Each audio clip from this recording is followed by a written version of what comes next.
You've probably been told your whole life to get out of your head. Stop overthinking. Just decide.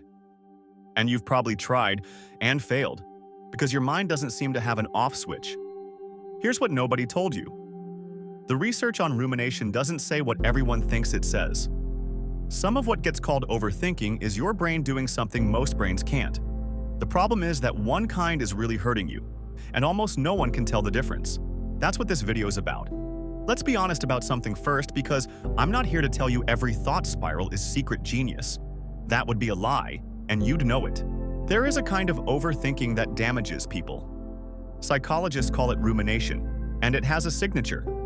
You replay something, a mistake, a conversation, a version of yourself you can't fix, over and over, and nothing new ever comes out. Same scene, same ending, same feeling, a little worse each time. If you've lived in that loop, you know it's not intelligence. It's a wheel spinning in mud. That's the first type, and it's the only one on this list that deserves the bad reputation. The other four get blamed for the same crime. They shouldn't be, because they have one thing rumination doesn't. And by the end of this video, you'll be able to spot the difference in about 10 seconds. The second type looks like worry from the outside. You're about to make a decision, and instead of just making it, your mind starts running futures. If I take the job, then this. If I don't, then that. What if the manager leaves? What if the commute wears me down? People watching you deliberate think you're anxious. Some of you have been told you're indecisive. But look at what your brain is actually doing. It's simulating. It's playing out the branches of a decision before committing to one, which is exactly how chess players, planners, and good strategists think. The difference between them and you is that they got trained to call it analysis, and you got told to stop. Simulation only turns into a problem when the branches stop producing information. Running a scenario you've already run, with nothing new in it, is just rumination wearing a strategy costume.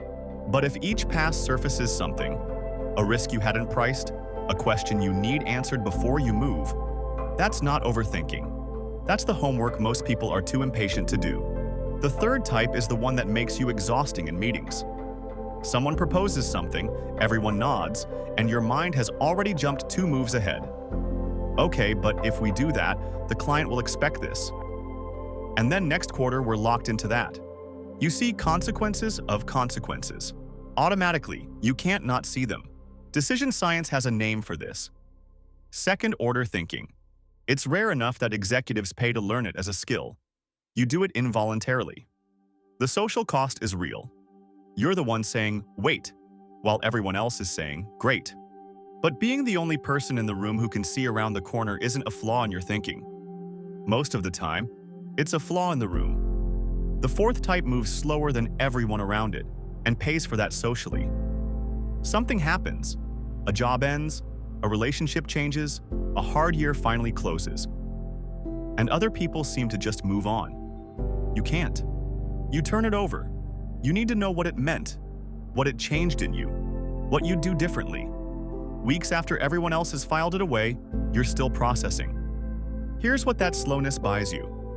Researchers who study rumination draw a line between brooding and reflection. Brooding replays the pain. Reflection examines the experience to pull something out of it. Brooders revisit the wound. Reflectors mine it. If you come out the other side of your processing with an actual answer, this is what that year taught me. This is the line I won't cross again. You're not stuck in the past. You're converting experience into judgment at a rate the move on quickly crowd never matches. They have more experiences. You get more out of each one. The fifth type shows up in how you speak and write. You can't say a thing until it's the right thing. You draft the text 3 times. You pause mid-sentence hunting for the exact word, because the almost right word says something you don't quite mean. People read this as hesitation, insecurity even. It's the opposite. It's a refusal to be imprecise, a standard for truth most people don't hold themselves to. The people who answer instantly aren't smarter than you.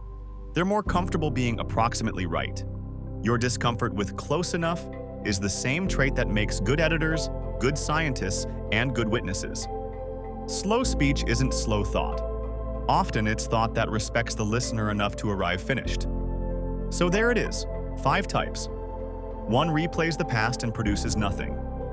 The other 4 simulate, anticipate, extract, and refine, and produce something every time they run. That's the whole test. Not how long you think, not how much. Whether the loop produces new information, new options, new understanding, any of those, and what you're doing has a better name than overthinking. The same thought arriving again, unchanged, for the 40th time. That's the one to interrupt. So the next time you catch yourself deep in it, ask one question. Has anything new entered this loop in the last 10 minutes? If yes, stay in it. Finish the thought, it's going somewhere. If not, if it's the same scene on repeat, close the loop however you can. Write it down.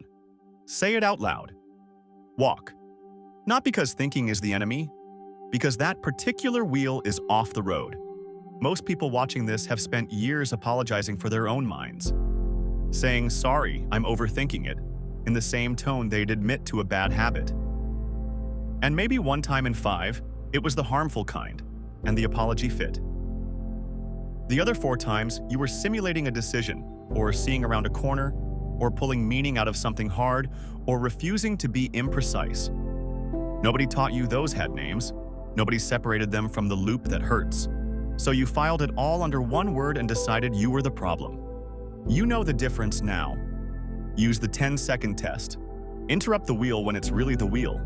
And stop apologizing for the rest.